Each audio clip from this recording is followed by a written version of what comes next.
Some Bakersfield parents are stunned after seeing a teacher's aide dealing with a special needs student. They say it was just too rough, and they called the Eyewitness News tip line. Reporter Carol Ferguson tracks down what happened. Lisa, the parents saw the aide apparently restraining the student. Then they also took video and they showed that to the principal and a police officer. We can show you part of what they saw Friday afternoon at Roosevelt Elementary School. It's from a distance, but the woman on the right is apparently a teacher's aide. The teacher's aide was having an issue with one of the special needs students. Amber Johnson has 3 children at Roosevelt. She and her husband do not know the child or the aide. She grabbed the little girl by the arms like this and was physically forcing her down on the concrete to sit down. At one point, the child was laying on the ground and she was standing on her feet trying to keep her down. The adult was. That's about when the father grabbed his phone and got video.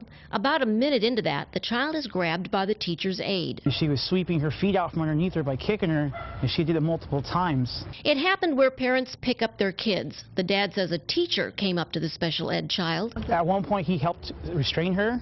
He wasn't like violent with her as the other person was, but he was watching it the whole time. I was very mad, very upset, very disturbed. She immediately went to the principal.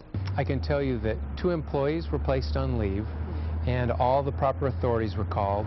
Bakersfield City School District spokesman Steve Gabbitas says he cannot give names of the student or the staff.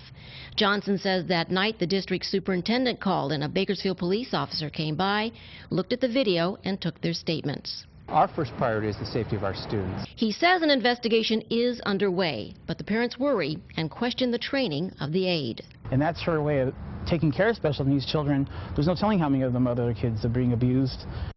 Now, the district spokesman says the child in the video was back at school today and she's okay. The parents who saw this say they also have a meeting tomorrow with school officials. We'll watch what happens next. Back to you.